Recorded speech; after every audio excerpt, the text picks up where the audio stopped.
on today's Mac Pod, we've got Ishan and Anish or Varshnei. Thank you for coming on the podcast.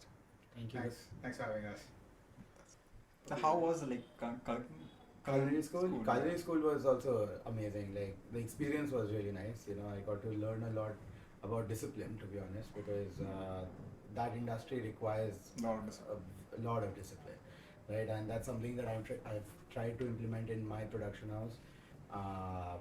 We go by those norms, you know, multitasking, clean as you go, things like that we learn. And organization is the main thing, right? If you're organized in a kitchen, same way you have to be organized in your production house, otherwise your efficiency levels goes down. And that's why, like in the whole brewery, the entire segment of production and product development falls under him, because for two reasons, right? Running a kitchen is like running like a factory, right? Exactly. You have to have processes in place, things have to flow with a certain level of discipline, and that's something he knew in and out, right? And that's what we were taught also. Exactly. We were actually just taught how to run production houses, right? That it has to, like, everything is time bound, you know. So, I mean, like the guest is sitting on the table and the food has to reach in 15 minutes, right? Yeah. So your systems have to be so good that you can deliver that food in 15 minutes. Yeah, especially like the short span you have of 15 minutes. Yes. This is at least I would say hours. Yeah. What's the time, like how to say to take like from manufacturing to at least distributing the beer bottle over here? So manufacturing for us takes around 25 days to a month, depending on the style of beer we are making, and then we can dispatch it the moment it's bottled. So each product depends, right? Because if it's a fermented product, then you have to give it the time for fermentation and maturation, right? If it's a non-fermented product, you can make it in a day, right? Like in BORECHA, the ices and our other drinks that are non-fermented can be made in the same day and shipped out also in the same day if required. Yeah. How long does the whole process take of like filling the bottle and giving it out for distribution? For beer, you're asking? For beer, let's start with beer. So I'll tell you, so the brewing part, which is basically making the base liquid, which has to be fermented, that takes us around 10 hours, right, to fill up one 5,000 liter tank that we have out there. And then from there it goes into fermentation, which takes around 7 to 10 days, depending on style of beer.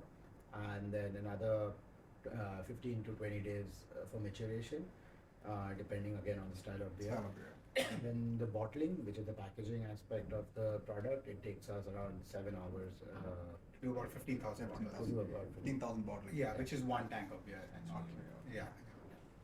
So actually we can do it faster. 7 hours, I say that opening to closing and everything. Yeah. But yeah, our speed of filling is around 4,000 bottles per hour. So we can actually technically do it in 3.5 hours. And then there's a lot of preps that are involved in the whole day, because again it's like you have to get the whole system clean, do the piping, get the water temperature up, this, that, all of these things take a little bit of time. And then closing, I want a whole thorough cleaning of the production house once the packaging is done. So all of that included takes us around 7 hours. Yeah, for us, I think in our facility, the cleaning process ends up taking longer than actually the doing process, because in beer making, cleaning is such an essential sort of component. Is actually when you're brewing, you're more cleaning than you're brewing.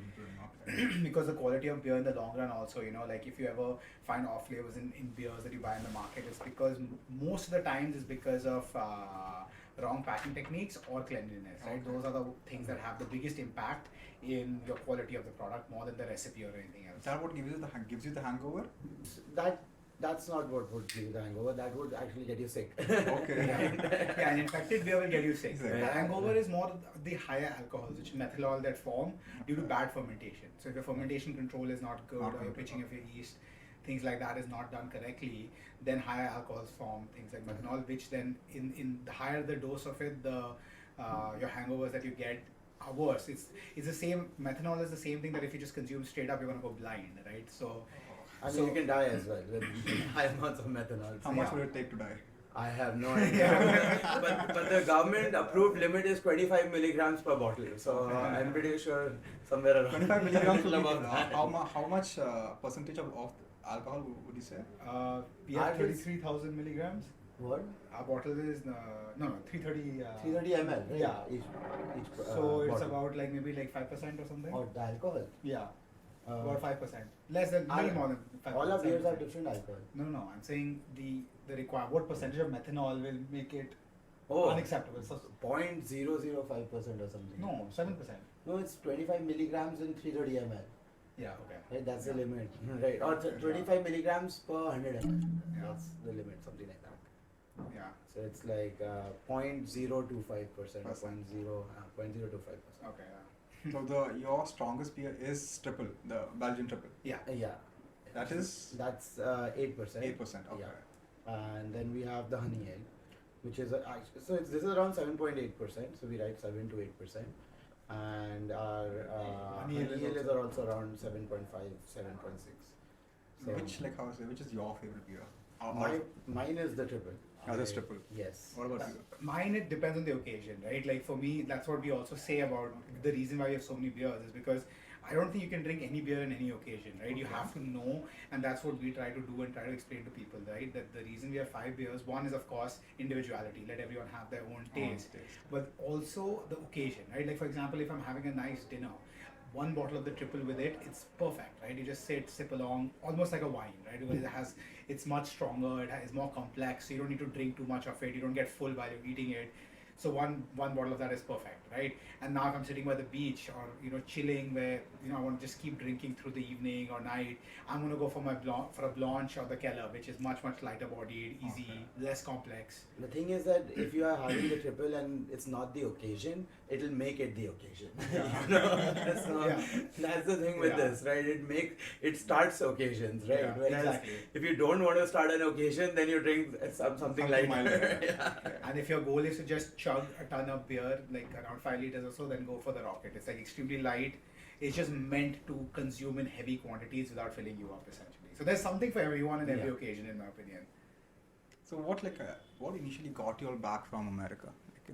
So I think the main reason was to start this business, right? So and the opportunity that the country presents. What growth do you see in the segment in the next coming 5-10 years? So I can give you the numbers, right? So we are looking at a 9% CAGR in the industry, which is huge, right? Over the next 5-6 years. So every year we are looking at compounded growth of 9% in the industry, which is incredible. And the greatest part in that, which people don't notice, is if you deep dive into if you segment out the non-premium segment versus the premium segment, even within that 9% growth, the premium segment is growing much faster than the non-premium segment. So the growth is even further accelerated, right?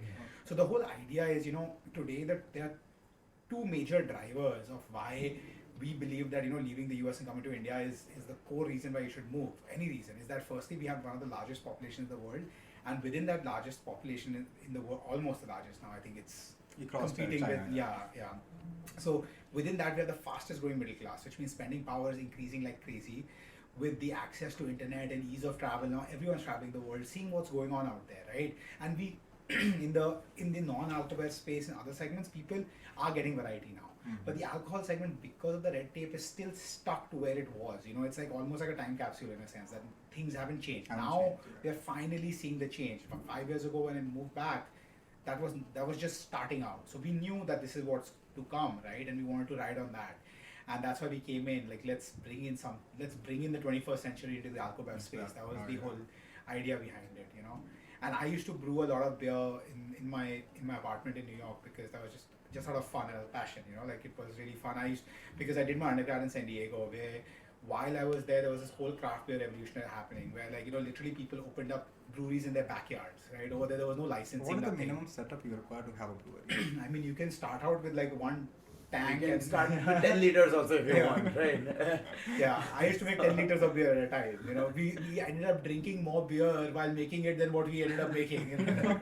So you can start as small as that. You could go up to even 1,000 liters. It really depends on how much space you have and what equipment you sort of put up. So that's kind of what it is.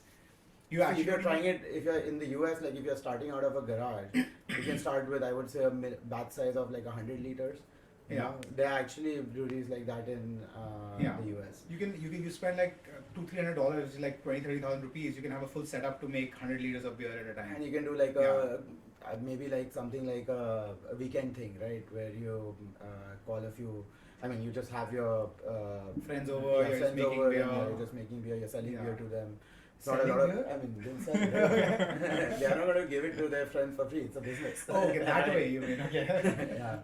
But that's the thing, that those constraints are there in India. You can't do a setup like that. Okay. Right? So the craft beer revolution over there, which you were talking about earlier, right, is much different. Like the word craft means very differently in other countries. What would you say exactly? Like, would you say craft beer is in terms of production size, or is it quality and variety and experimentation? It's quality, variety, as well as Process. the process, right? It's there's heart involved in the production process. Like there's no machines and stuff telling you how the beer needs to be made. It's just the instincts of the brewmaster. Intuition. It's like how like a executive chef in a restaurant takes the final call what has to be done.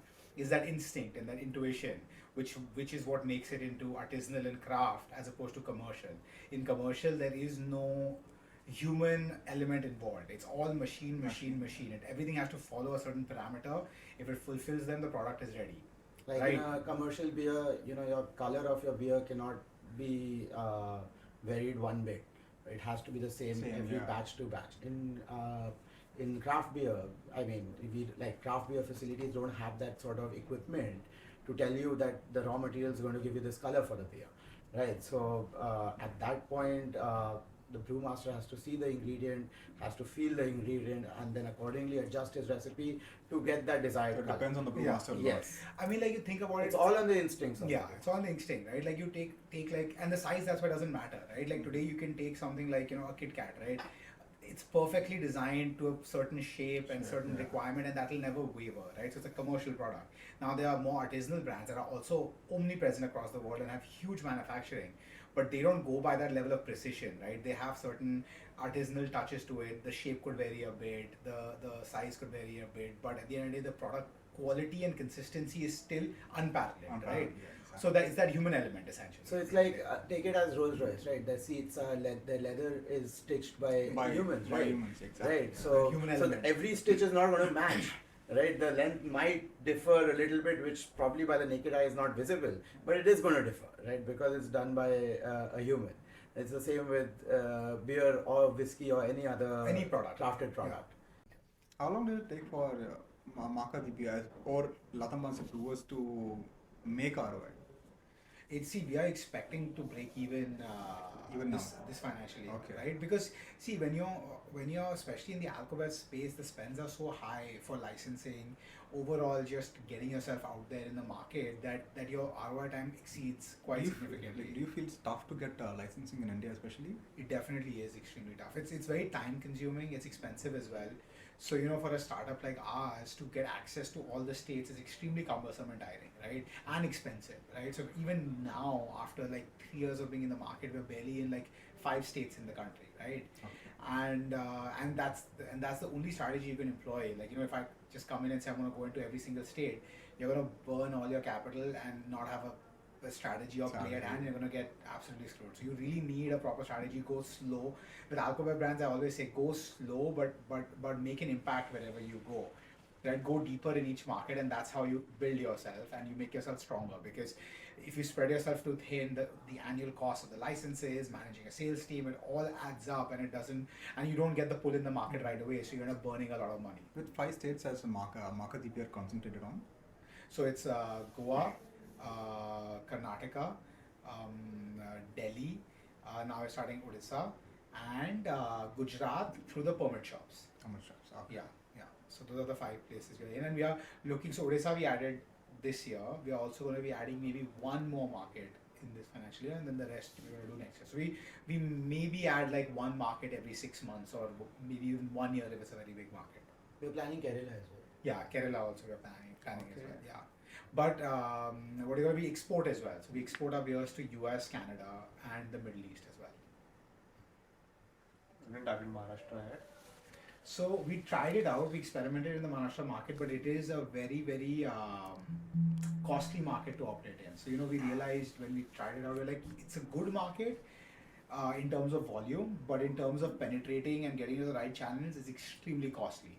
So we realized that we need more time. We need to build a more robust foundation before we work with that market, because it's just not there's no ROI in that market essentially. Especially as a beer brand which does not have that brand awareness that we're building right now. So once we have that level of brand awareness, then it becomes a very lucrative market. So I'm looking at a 2-year horizon when we would look at entering Maharashtra. Yeah. Okay. And you're doing also international. Yeah. And you all think like Belgium, Germany. I think these are one of the two. Europe is very difficult to penetrate. Not just difficult, it's just not a smart strategy to enter the European Is it market because with of beer. trust? Like they trust their own brands Yes. back home? They are very patriotic about Very their products. patriotic about their products. Right. Europe is one of the worst markets to export food products to, food and beverages, because they are very, very passionate. Forget India. They don't. A country like France will not want to import from a country like Italy. That's how patriotic they are about their products. They will shit talk one country right next to them doing the same thing but with one different process. They're like, no, that's crap. We want this. We want this. So now another country from another continent, forget about it, right? They even hate American products. They hate every other product. So it's a very challenging. Like Budweiser is not there in Europe. Yeah, you barely What are you get it. saying? Yeah, it's. I mean, it's there, but you can barely. No, you don't see it anywhere. Like exactly. in Europe. So they are very, very stuck to the products that they like, and they have so much variety of beers. It just doesn't make sense for a brand like us to enter, unless you're looking to enter a niche channels of the Indian population and stuff. Then you can maybe have a small volume, but it's just not worth it. Not worth it at this stage. Right? There are enough markets where there is huge demand for Indian beers, like the US, Canada, where we are already.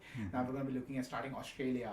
So all the countries where there's a huge Indian population and people are experimental, those are the countries you want to start with as a Indian beverage manufacturer, especially, and a beer manufacturer. So like the US has given us tremendous response. Like actually I'm just going there next week for the trade show, right? Because we are already distributing in the US in about 6 states.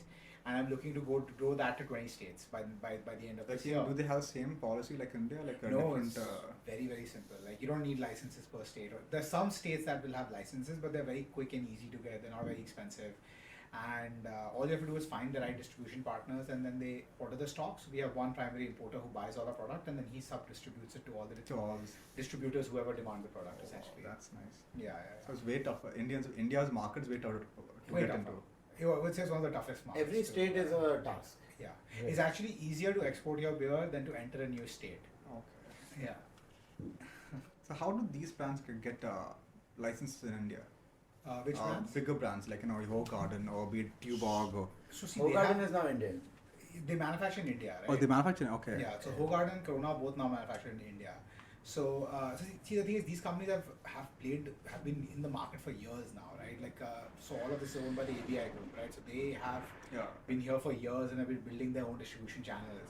I mean, if you look at a new brand that is looking to come in, then usually what happens is just how we entered the US, the same way an importer will bring their product into one state, and depending on the budgets, they expand into multiple states by getting the license one at a time. It's all even Hogarden must have taken a couple of years to actually infiltrate every state. Yeah. Because it's not easy to get the license of every state. Yeah. And comes marketing also, like Exactly. especially like now that you're based in Goa, Yeah. there are a lot of brands that do want to come to Goa. Exactly. So marketing plays as important of a role, right? So you can get the licenses, but if you don't get the pull in the market, with a beer brand you have an expiry date, right? So you have to sell it in the year, otherwise you lose not just the product but also the duties that you've paid on the product. But the good thing about other export is that we spend time on registering for one country, but now we can be available anywhere in that country, right? A market of 300 million people has opened up to us, right? In India, you apply for one state, only that one state's market has opened up to you. Right? Anyways, in India, not a lot of people consume alcohol. Actually, we are one of the lowest per capita consumers of beer in the world. So I think Indians consume somewhere between 1.5 to 2 liters of beer per year on average. And if you compare that to like the US or Europe, we're looking at 100 to 150 liters per person per year. Oh, is the per capita the problem also because we have a large population that does not drink beer? Yeah, because of course. That is definitely a large chunk of the problem. But still, if you even if you add the entire population and the entire beer consumption, we're not even in the top 10 beer consuming countries. But that's the thing. So like whenever you enter one state, you're not getting that big of a population, firstly per state, and because everyone doesn't drink, you have to spend a lot of money in that market, and it costs a lot of money to enter that market, right? So now to make that the money that you spent to get returns on it, you have to sell a certain amount of volume in that market. And then on top of that, you have to sell that sort of volume, you have to do a certain amount of marketing for that. Yeah. So it's expense after expense, right? So you're going to 30 states with those many expenses is very difficult. Yeah. And plus, beer is so India is still like quite price conscious when it comes to products, right? Of course, there's a whole segment opening up where people are not as concerned about pricing and are willing to spend more. But that population is slowly getting there, right? There are certain things people have started spending on, but there are certain things people are still wary and cautious about spending more on. Beer happens to be one of those things people want cheap, right? So getting the mindset that, you know, you can have a more expensive, more premium beer and you get that experience out of it is what we are doing as a company to teach that to the consumers and, you know, and explain it to them. So, but it's a slow, long run process, right? It's not an overnight game. It's a game we are looking to play over the next 5 to 10 years at least. Where do you see your beer as pricing goes as compared to your competitors? To be honest, like in most markets that we operate, we are the most expensive domestic beers at that thing. Okay. So in Goa, I think there might be 1 or 2 players who are probably as expensive as us because Goa still has a few craft beer brands. Like in Delhi, we are the most expensive domestic beer brand that exists in all of Delhi. Karnataka also, I would say they're one of the most expensive. Same in Gujarat as well. So I would say we're on the top of the segment in terms of price point. But now we also have a range, right? So we have the Rocket, so we have 2 segments of the beer market. We have our premium craft segment, which is a range of 5 beers, which are much more costly. And then we have the Rocket, which is our lager and our strong beer, which is in a more affordable category, similar to other premium lagers in the market, essentially. Yeah. Would you say you're a bit too high for the Indian consumer? Not really, see, because we are looking to penetrate and create a new segment, right? So we are not here to capture volumes. We are here to build on what we have and slowly grow that by showing the value addition to consumers, right? The idea is not that I'm going to come in to a new market and tomorrow sell 5,000 cases in a month, right? That's not the idea. It's to slowly build it, create the awareness, show them the value addition that it is about educating. Yeah. Right at the end of the day, because craft beer is everyone doesn't know about craft beer in India. Right, so it's only if somebody portrays the correct product gives the correct product to the consumers, only then when they can learn about these types of beers. So that's what we are doing, right? And here for the long haul. Right? We want to teach the consumers and we want to make an impression in the industry, stating that we educated our consumers to a new world of beers. What would you say is your target? Like when it comes to the long haul, like when do you feel you will reach your potential as MAKAdi beer? Yeah, I think we've gotten quite deep into Goa already, and we're really building on that as well. So for each state, there'll be a different target, right? Like Goa, I think we need just 1 more year to really create a good amount of penetration in the market. We've really built a good foundation already, and now it's about pushing in further and deeper into the market, which is what we are going to be focusing on this financial year. And by next year, I really think we would have created a good footholding in the market. Delhi is something we've just started out. So it's going to take us another 2 years to really establish and build a brand over there, right? So every time we enter a market, we have to say 2 to 3 years is the time we have to give it to really get a footholding in that market. That's just how it works. And with these types of beers, marketing, like, you know, in your face marketing doesn't work. Yeah. You know, it's like I might end up spending shit ton of money on marketing, but they will try my beer and they'll be like, it doesn't taste familiar. We don't know what this is. Yeah, I don't like it. You know, that's going to be the first impression of the consumer. But again, beer is an acquired taste, right? As a kid, when you're 18 and you drink your first beer, you're not going to like it. You're probably going to like some spirit and not beer. Why? Because it's bitter. Not even spirit, nothing, no alcohol. No alcohol, right? But you rather drink a spirit because at least you can take a shot of it and get drunk. Yeah, over here you have to consume the whole bottle to actually even feel something. That's why you find beer drinkers only start, like 18 people start drinking just plain lagers, and that too they are just drinking it because it's considered cool, like, you know, everybody drinks a beer. Then after maybe the 20th, 30th beer, they're like, oh, okay, it's actually not that bad, right? So it takes time to build on it.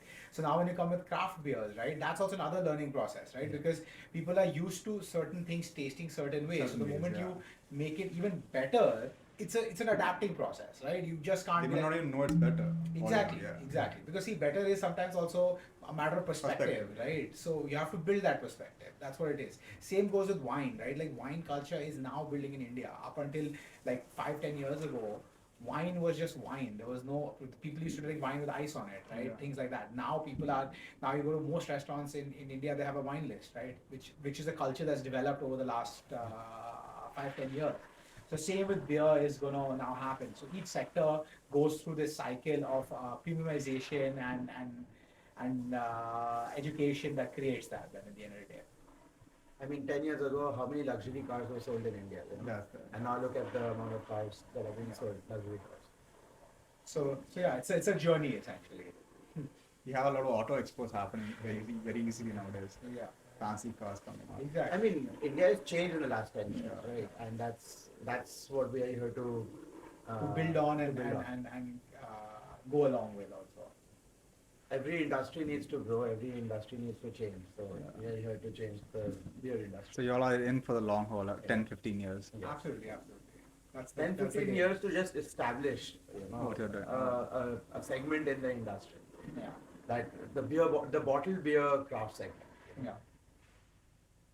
See, and if you notice, right, today, if you see at the end of the day, there has been a boom in the microbrewery space in the cities where the policies have been supportive to that, right, and conducive to that, especially like be it the Bangalore market, Pune market, Gurgaon market, Bombay market, and now even Delhi is slowly kickstarting the policies for that. So every city is following suit. So once these microbreweries start inculcating that culture amongst people, then slowly, automatically, the bottle brand will also get that demand. Because now people are accustomed to that taste and that variety in beer. So like if you get hooked onto a beer like the Triple, a lager would taste like a water to you. Yeah. Right. So once you're accustomed to a beer like this, like now people who started drinking wheat beers, they don't want to drink lagers. Why? Because they're accustomed to a heavier, more velvety mouthfeel beer, right? So it changes, right? Your taste preferences changes as you keep drinking different beers. Do you feel like the government in India, especially, is a bit too harsh on people who sell liquor and make liquor, as compared to if we say a car like to the West? Yeah, I mean the policies are one of the most strictest in India compared to any other place. I mean there are other countries also. Alcohol in general is definitely way more regulated anywhere in the world as opposed to any other product. The few places where they are not so regulated is Europe and certain nations, but even for example in the US and Canada, there's a lot of restrictions when it comes to alcohol, and the processes and the paperwork are way more cumbersome. In India also, one of the biggest drawbacks in India in the alcohol space is the fact that it is segmented state-wise, right? Yeah. If it was a unified policy like how there's GST in India for other products, it makes it unified, right? You follow one GST tax slab and then you can sell your product anywhere in the country with ease. Till that doesn't happen, that unification doesn't happen, it is going to be very, very cumbersome. And that's also related to politics, right? Yeah, that's also, so the thing is, again, most of the states, like why did Bihar, ban liquor, right? They used to sell liquor and they just banned, overnight it happened, right? And the reason was, again, it was a political play. They wanted the votes, I mean, I don't blame the situation, right? But obviously there are certain, in the alcohol segment, things are very extreme when it comes to political. See, at the end of the day, India is a very complex market in general, because there is so much segregation in terms of awareness, income level, cultural differences, socioeconomic differences. You know, literally you could go to a village which is like 10 minutes away from Bombay or like 20 minutes away from Bombay, and the whole world is different, right? Yeah. So now how as a political force do you manage something that is a win-win for the urban center as well as that the neighboring village, right? So that makes it very challenging, because the level of education is different, the cultural biases are different, everything is different. A lot of things are like interconnected, right? I mean, the Orthodox families, right, won't be okay with alcohol at all, right? And now the youth wants to drink, so they're not going to consume it in front of parents. They have to hide and drink. They have to drink fast. right? The social drinking norms are very different in India because Yeah. the cultural implication, I mean, the cultural background is very different, right? So that's what needs to change. Like the social drinking habits need to change. It should be okay to just drink one beer and have a good time with that one beer, right? Or one drink with your meal. So once that starts, right, the whole industry will change. Yeah. Right now it's more of the thing that compact, more alcohol strength, it's easy to carry around, it's easy to drink, let's get done fast, and that's the mindset that needs to So do you feel like beer is meant something for the older generation or someone who is above 25?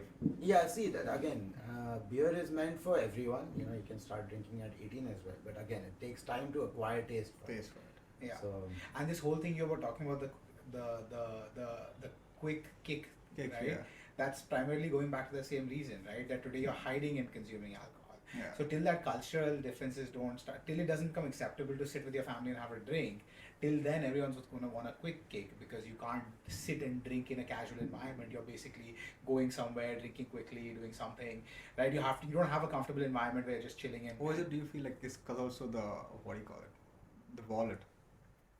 See, it's a combination, right? Like today you can get a kick at a very cheap price with beer as well, right? Like today you get strong beers, you get all sorts of things, right? So it's not that an 8% beer, if you buy a commercial 8% beer, you could probably get as drunk for the same amount of money as you did with spirits as well, right? So that's the money is not the only reason. It's also the speed, the time, more efficient. When those cultural differences exist.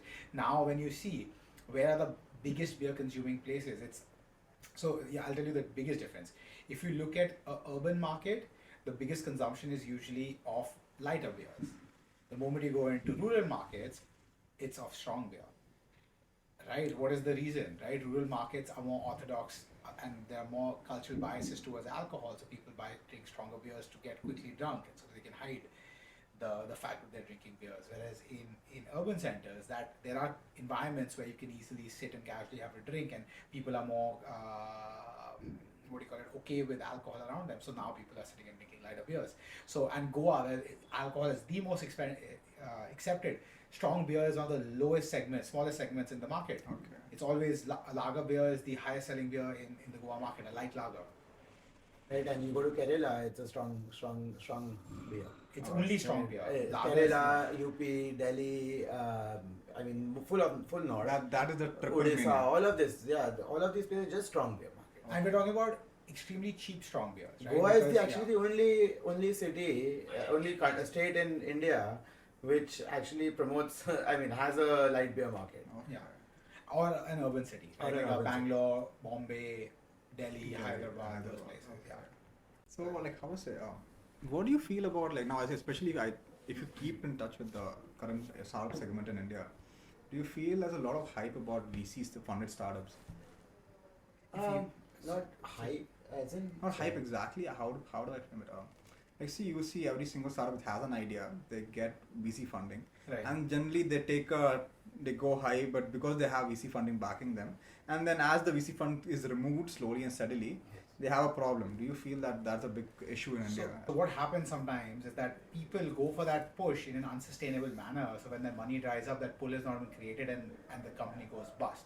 So as long as the burn that you are calculating is sustainable and is going to lead to that pull, only then do you have a successful business model in place, right? So it really depends. Some people have done it well, some people have not been able to manage that well, some people have taken longer than expected.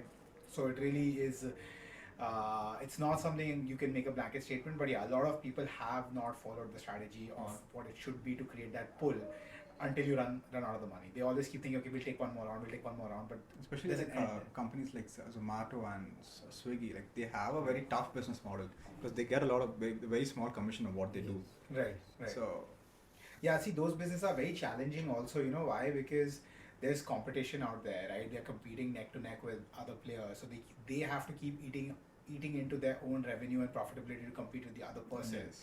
And it's almost like a survival of the fittest, right? Because today these kind of apps, it's all about market share, right? If they want to become bigger, they need to take market share from the other, right? It's not about as much as onboarding more people, because now basically everybody is using the platform. So now it's about who's bigger, stronger, and better, right? So that makes it much more challenging, and it's very hard to hit profitability when you're a company of that nature, essentially. Now back in America, you did a nanoscience degree? So yeah, I did my undergrad in nano engineering and then masters in materials engineering. And you're a culinary arts student. Yes.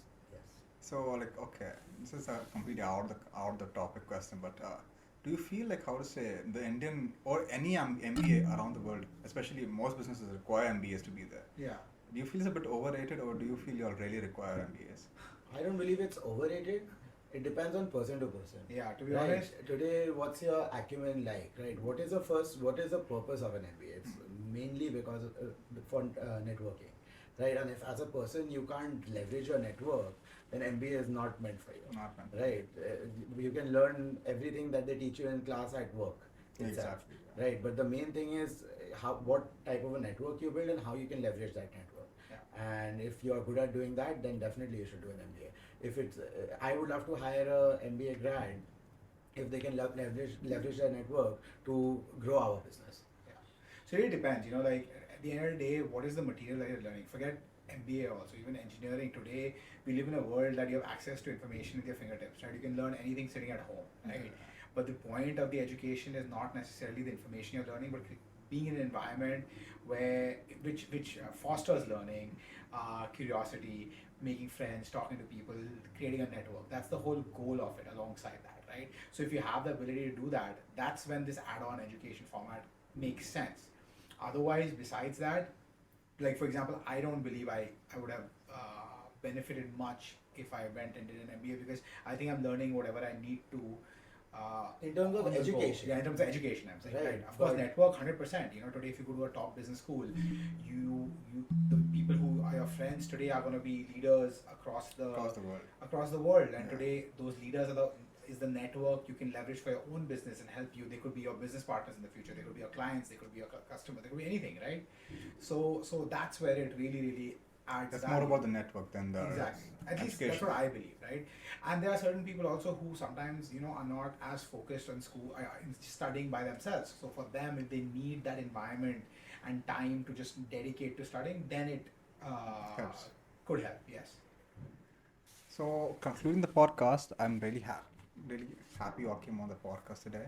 No, thanks It was a pleasure. Yeah, it was a pleasure. Thanks for having us. We should have a few more podcasts. Yes, definitely. Absolutely.